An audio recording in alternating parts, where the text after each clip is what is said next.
James White getting some pushback on his views on Israel and Bible prophecy. Israel and Bible prophecy. Well, the literal modern nation state that calls itself Israel over in the Middle East has no pivotal role to play in Bible prophecy. That is part of the dispensational futurist eschatological system, the five main false teachings of the dispensational futurist eschatological system. One, a pre-trib rapture of the church, claiming that the rapture and the second advent are two temporally separate events, not the same event as the scriptures represent them to be. The rapture and the second advent as the same event. 1 Thessalonians 4:13 through 18, John 14:1 through 3, 1 Corinthians 15:51 through 55. They're all talking about what happens at the second advent of Christ. Just look up those texts. Number two, a mythical 7-year period of great tribulation. Here's where the Israel issue actually comes in, because they will say that the 70th week of Daniel's 70 weeks prophecy is 490 years, day equals year principle. Prophecy there in Daniel 9:24 through 27, the 70th week is still seeking future fulfillment. And so since that 70 weeks was cut off specifically for the Jews, for Daniel's people, then the Jews still have 7 years on God's prophetic time calendar. The problem is they really don't. This 7-year time period took place a long time ago and had absolutely nothing to do with the Antichrist. Nothing to do with the Antichrist, which brings us to number three. A single solitary individual, Mr. Diabolical, called Antichrist, will rise to power. That's what they say. The dispensational futurist system says the Antichrist only rises after a pre-trib rapture and only during this 7-year period of great tribulation. And then, of course, number four, that the modern nation state that calls itself Israel has a pivotal role to play in end times events because they have 7 years left on God's prophetic calendar, is according to the dispensational futurists. And so this is what James is dealing with now. And quite honestly, we have to be more prepared to handle these questions and these arguments that come our way. Because let's see here. Let's go to The Beat by Alan Parr. Now, he's going to be a dispensational futurist. He thinks that this is some miraculous thing that God has done to gather Israel together into the land, which lets us know that this is something that has not yet happened yet. Now, in light of all... I think he just went to Amos chapter 9. Lets us know that this has not yet happened. Destruction of Israel. The restoration of Israel. Here we go. The restoration of Israel. I submit to you that the restoration of Israel is the restoration of all Israel, the Old Testament and New Testament church, which will take place at the second advent, that we will all go up to heaven. I'm a heavenly premillennialist. And the earth will be left completely void and desolate for that 1,000 years after the second advent of Christ, when he comes and slays all the wicked who are living. Matthew chapter 13, the parable of the wheat and the tares, right? Matthew 13, verses 24 through 30, and then 36 through 43, where Jesus actually explains this. And then you can also go to Revelation 19. The feast, the great supper of God is the feast for the fowl of the air, to feast upon the dead bodies of the wicked who are dead and slain by the angels, when Jesus comes and with his angels to slay all the wicked and to glorify his people and resurrect all his people from all time and glorify them all together. And we're caught up and we go to heaven for 1,000 years. After the 1,000 years, the new Jerusalem, the heavenly Jerusalem, will descend from heaven. Then God will resurrect the wicked. They shall be judged and condemned and burned in the lake of fire. And then God is going to restore the earth, regenerate the whole earth. And for my people Israel, that is today in modern day 21st century history, that is the church. And they shall rebuild the ruined cities and inhabit them. They shall plant vineyards and drink their wine. They shall make gardens and eat their fruit. I will plant them on their land, and they shall never again be uprooted out of the land that I have given them, says Yahweh your God. Okay? This is a fulfillment after the millennium, after the 1,000-year millennium, okay, has nothing to do with modern-day Israel. But that's what Alan Parr is going to say has everything to do with the modern-day nation-state that calls itself Israel. But that's the church, Alan. That's you. You, Alan, are a fellow citizen, a citizen of Israel, as Paul says in Ephesians chapter 2. You, Alan, as a believer in the gospel of Jesus Christ, are the seed of Abraham, if you're a believer in the gospel. Has nothing to do with the literal modern nation state that slaps the name Israel on itself. Nothing to do at all with that. The different scatterings that the nation of Israel had experienced, including the devastation of the Holocaust, it would seem insurmountable and almost impossible for God to regather his people and make them a nation again. But this is exactly what we see happening on May 14th, 1948, when the Jewish people were established as a nation again. And my friend, this is a very, very important date in all of human history as it relates to Bible prophecy, because before this date, many of the Bible scholars were asking the question. No, it's not an important date. You know what is some important dates, though? Here are What Rough Beasts and the Antichrist, Daniel chapter 7. Here we go. Futurists talk about a future Mr. Diabolical Antichrist. That comes from the Jesuit Counter-Reformation, by the way, led by Francisco Ribera, the Futurism of Francisco Ribera, and later Robert Bellarmine, S.J., Society of Jesus. They were both Jesuits. Robert Bellarmine wrote a book on the Antichrist where he attempts to refute all the reformers, and replaces their historicism with futurism. The same kind of futurism that Alan Parr subscribes to, sadly. And after a pre-trib rapture, 7-year period of great tribulation, that's a myth. Preterism, Antichrist was a single solitary individual or represented a number of pagan Roman emperors who persecuted the church in the first few centuries after the New Testament. That's preterism. Antichrist way in the distant past before the fall of the Roman Empire. Okay? That's also a Jesuit construct. Preterism and futurism are both Jesuit constructs. They were a result of the Counter-Reformation against the Reformers. Both of these systems hold false views of Bible prophecy, specifically their respective interpretations of the book of Revelation.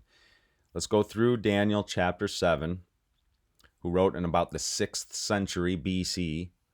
Gives us a repeat and expanded version of Daniel chapter 2. Remember that Daniel 7 needs to be read parallel with Daniel chapter 2.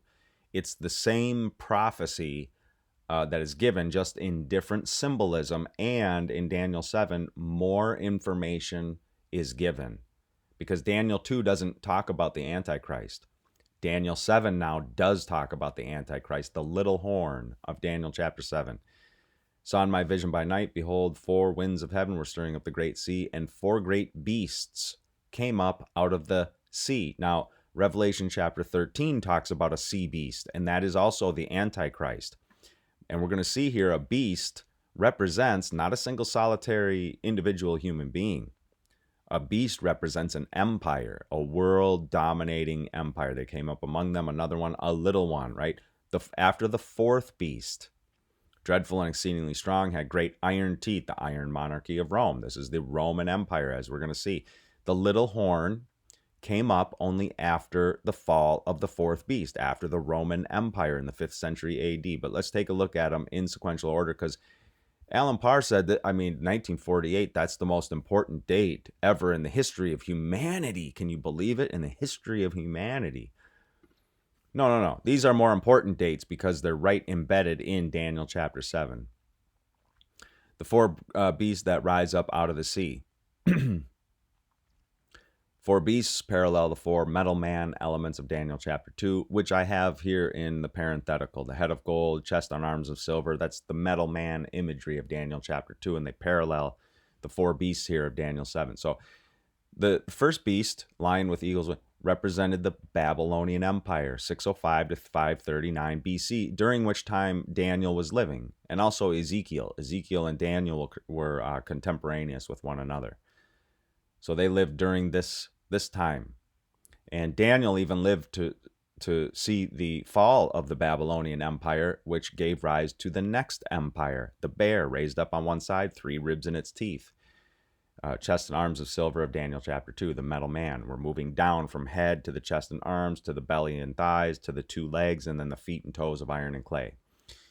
But the bear raised up on one side represents the rise of the Medo-Persian Empire, under which the Jews in the Babylonian captivity would be allowed to go back home to Judea.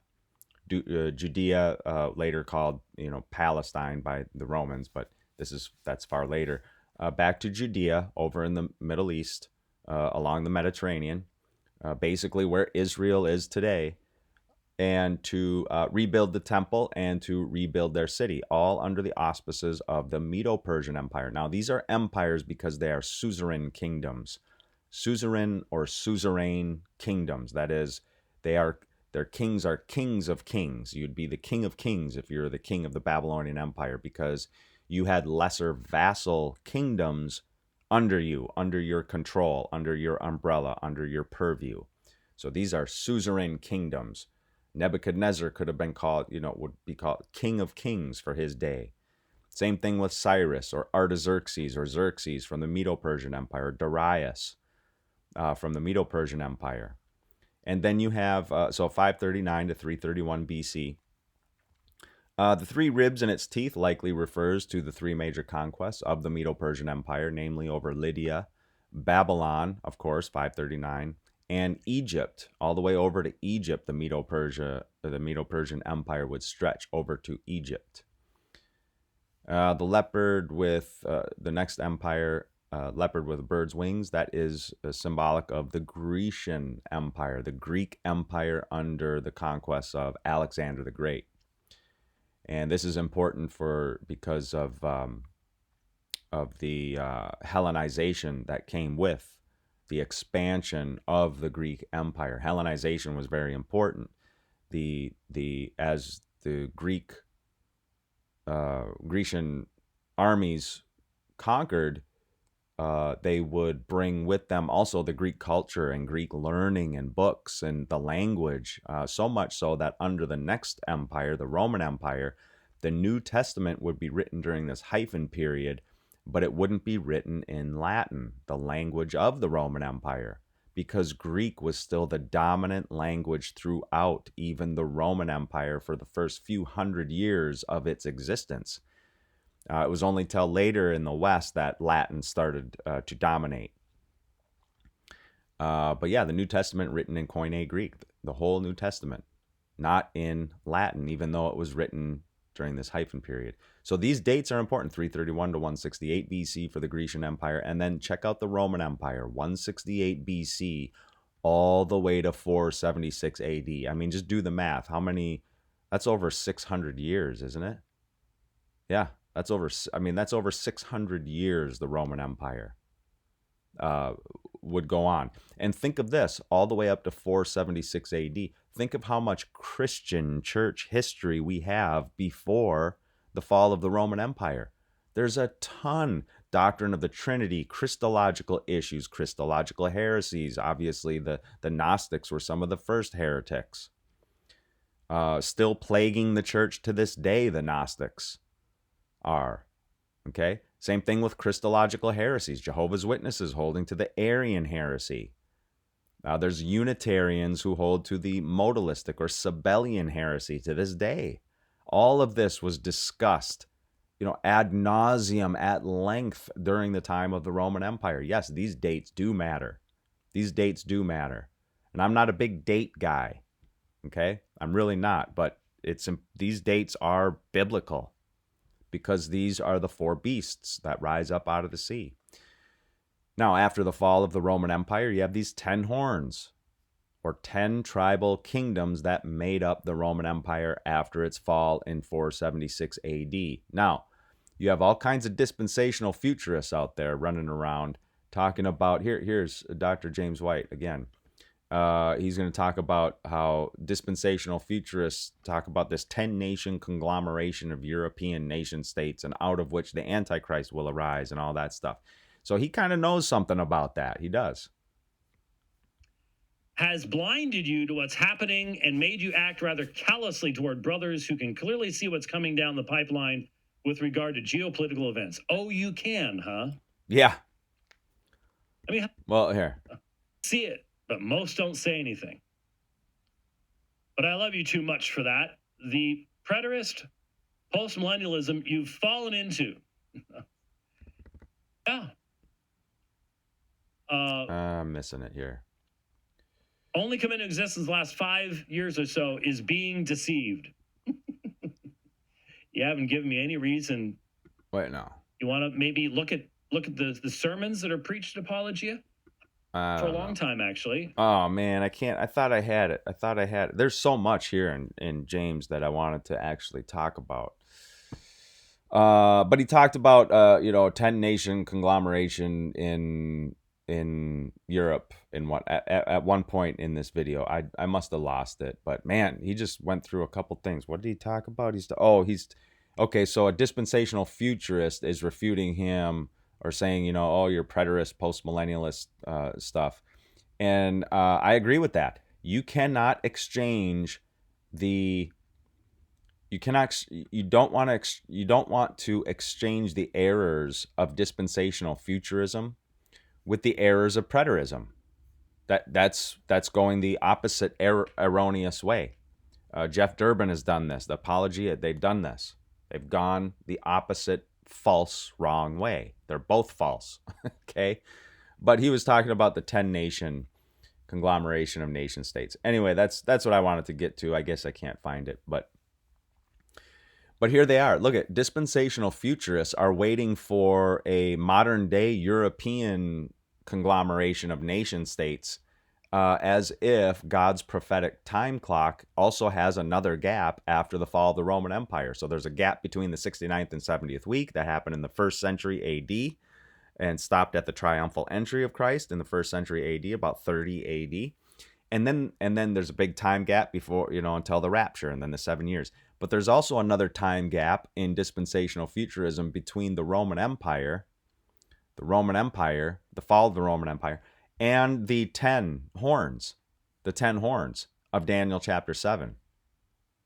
Okay, and I'm saying, there is no time gap.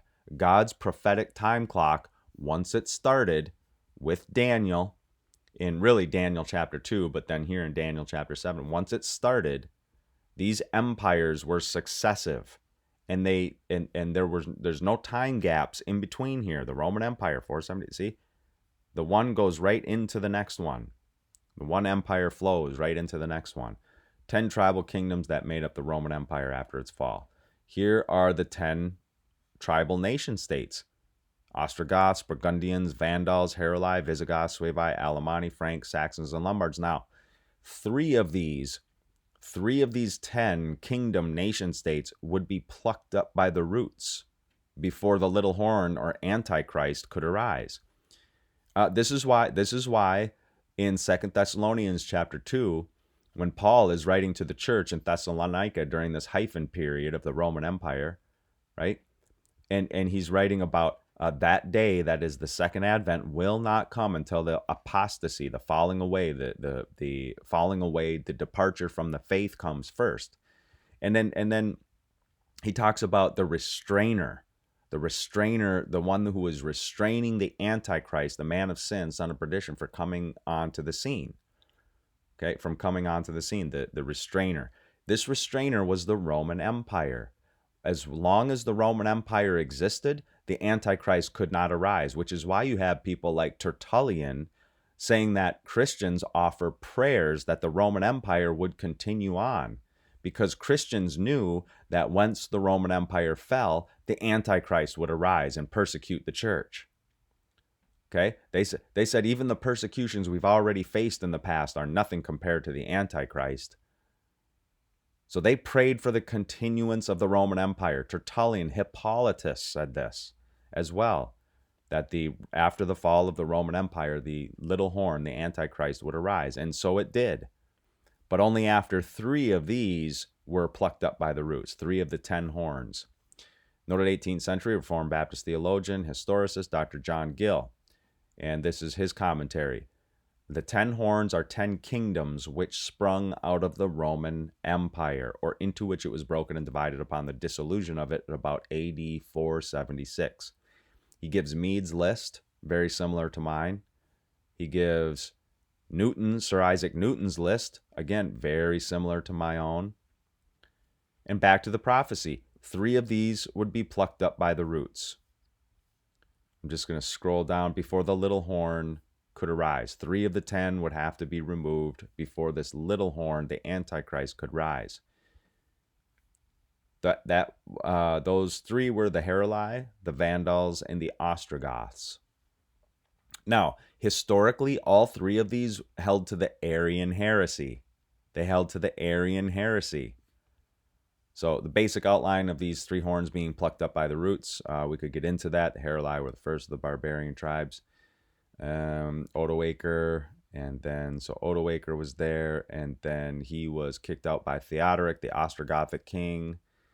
And then the Ostrogoths ruled there. Again, they're both Arian, Odoacer and Theodoric, the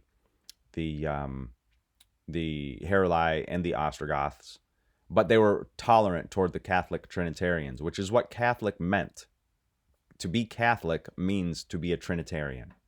Okay, historically, that's what it means. That's why the 1689 Baptist Confession of Faith, and I think the Westminster as well, can say that we are the Catholic Church.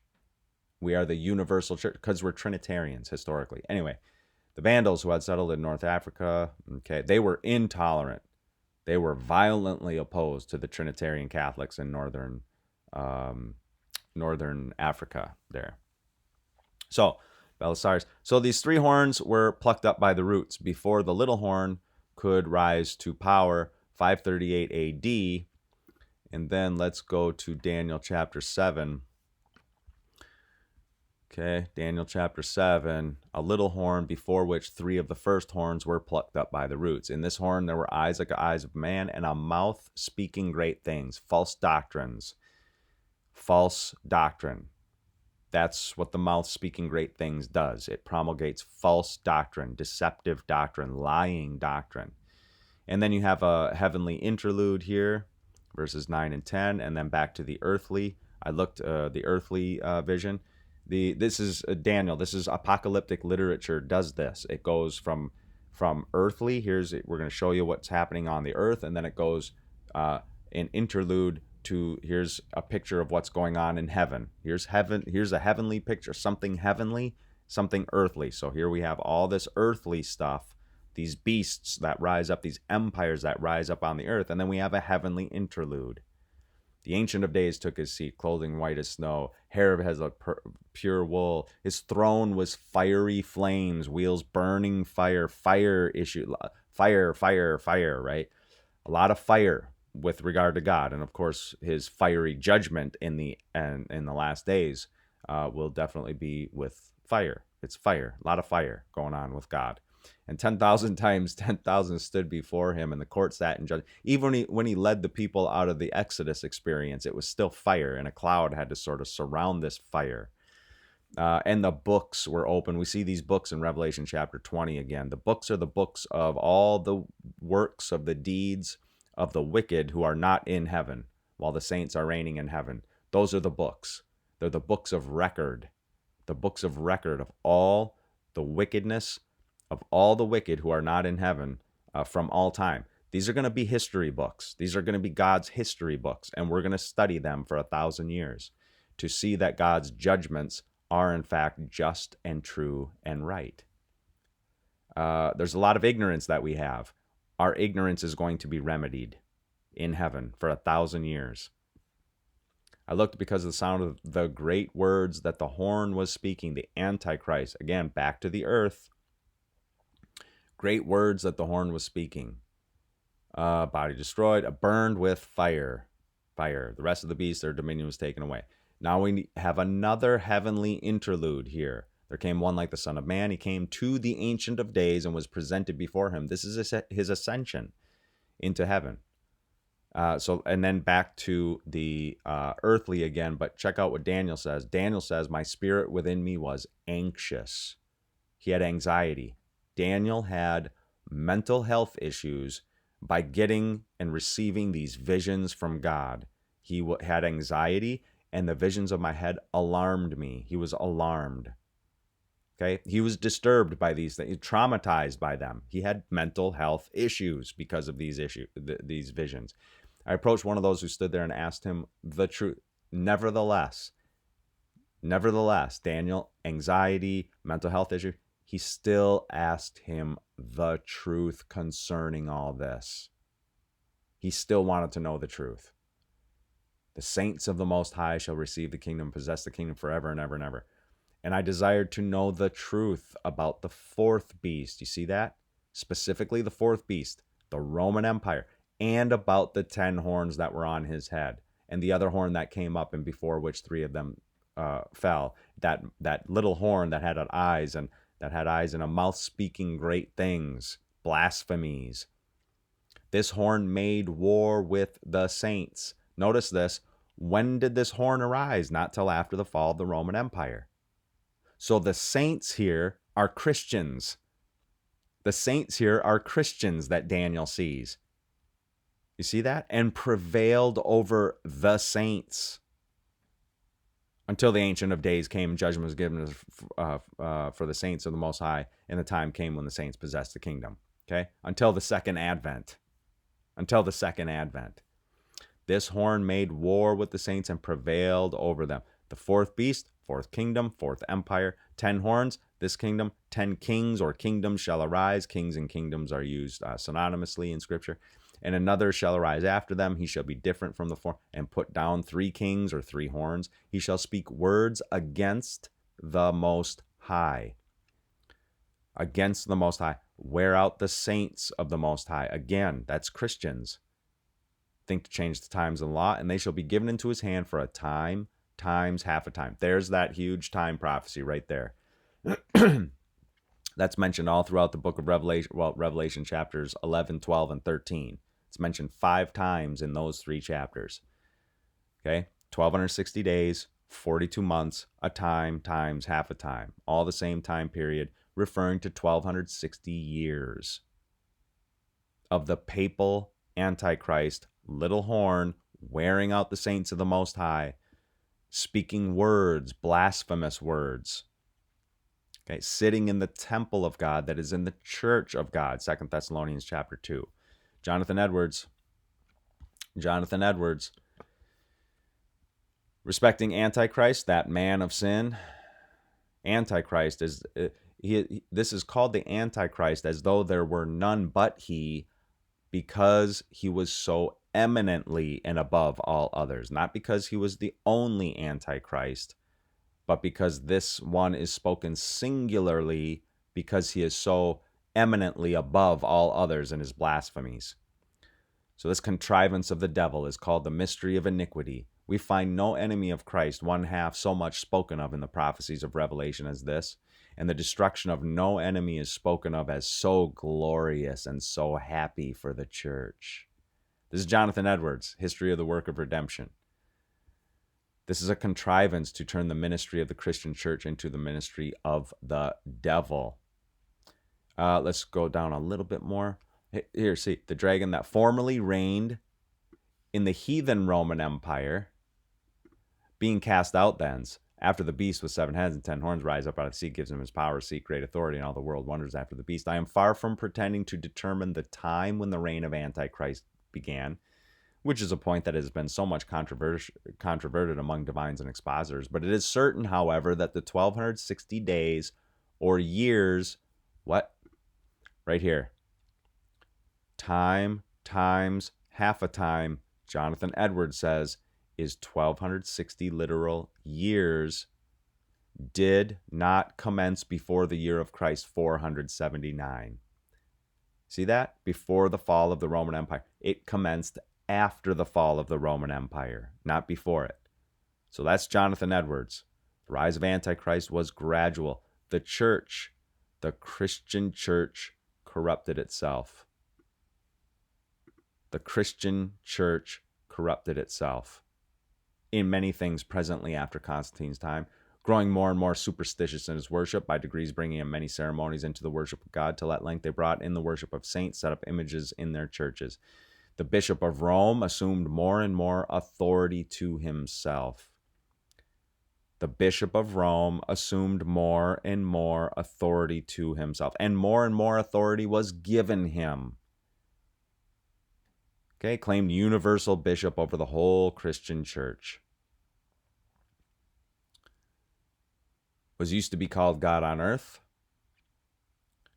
The emperors received their crowns at his hands, and princes were wont to dread the displeasure of the Pope as they would dread a thunderbolt from heaven. If the Pope was pleased to excommunicate a prince, all of his subjects were at once freed from their allegiance to him. Freed from their allegiance to him, and obliged not to own him anymore. Right? He was used to be called God on earth. Here, this power was owned by him, being called God on earth and degrade princes at his pleasure. If the Pope was believed to have power to damn men at pleasure, if he placed a state or a kingdom under an interdict, okay, interdict, very important, which was a sentence pronounced by the Pope against that state or kingdom, whereby all sacred administrations among them could have no validity. There could be no valid baptism, sacraments, prayers, preaching, pardons, till that interdict was taken off, so that the people remained, check it out, in their apprehension. This is Jonathan Edwards. Brilliant, absolutely brilliant. In their apprehension, because of, in their minds, in the false doctrines that they believed to be true. Here, he shall wear out the saints of the Most High with false doctrine, false words. Again, what are his false words like? Let's just scroll back up again to Daniel chapter 7. The great words that the horn was speaking. Words, propositions, assertions, doctrines. Doctrines and dogma are made up of words. Remember Martin Luther? You take away Christianity, or you take away assertions and you take away Christianity. There is no Christianity without assertions, right? The words. Can't talk about Jesus without speaking words about Jesus. Propositions concerning him.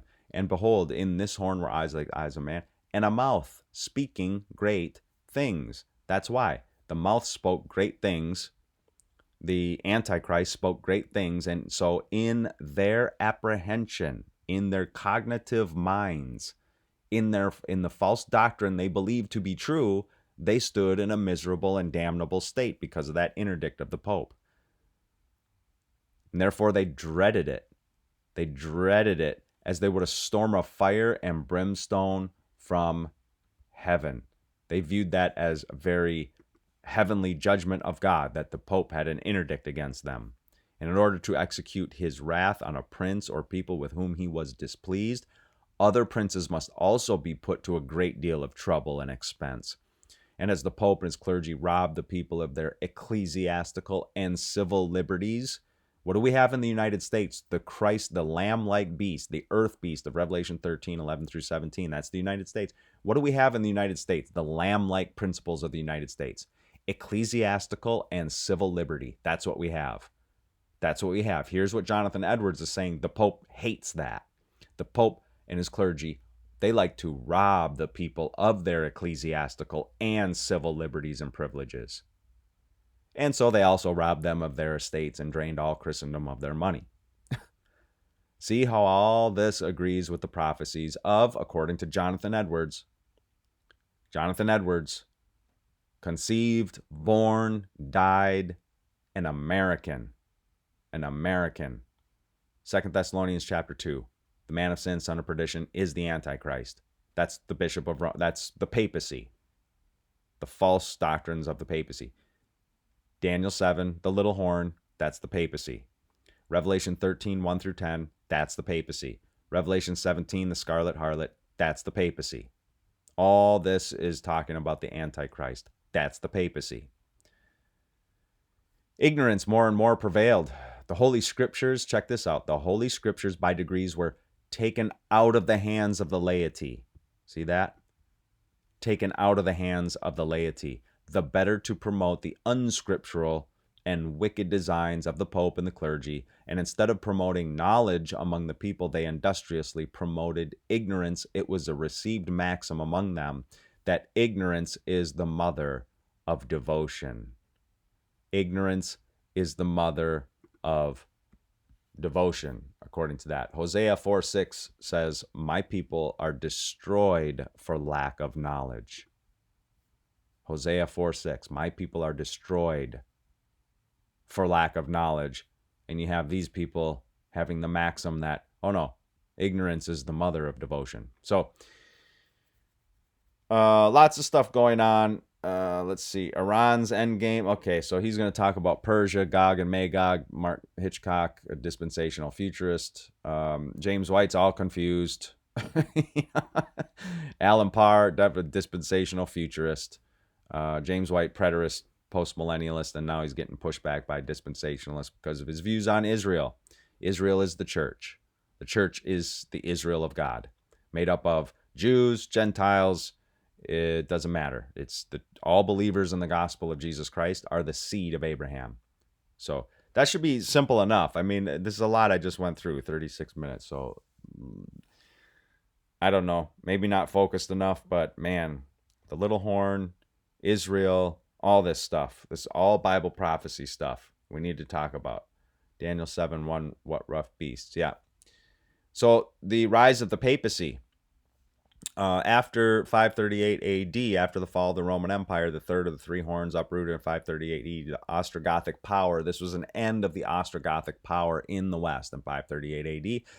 The bishops of Rome would increasingly step in and do the administrative work of the western part of the former Roman Empire. Eventually, they would crown emperors and things like that. So the papacy grew gradually in its power and its secular power and influence until the time of the Reformation, as Jonathan Edwards said, the God-ordained Protestant Reformation, right here, the success of redemption from the rise of Antichrist to the Reformation.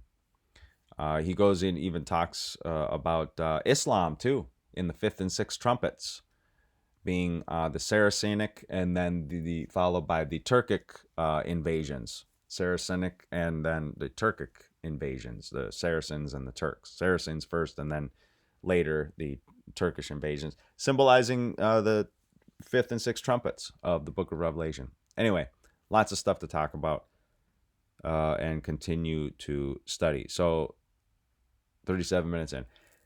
Let me know what you think in the comments down below. Talk to you. Soli Deo Gloria.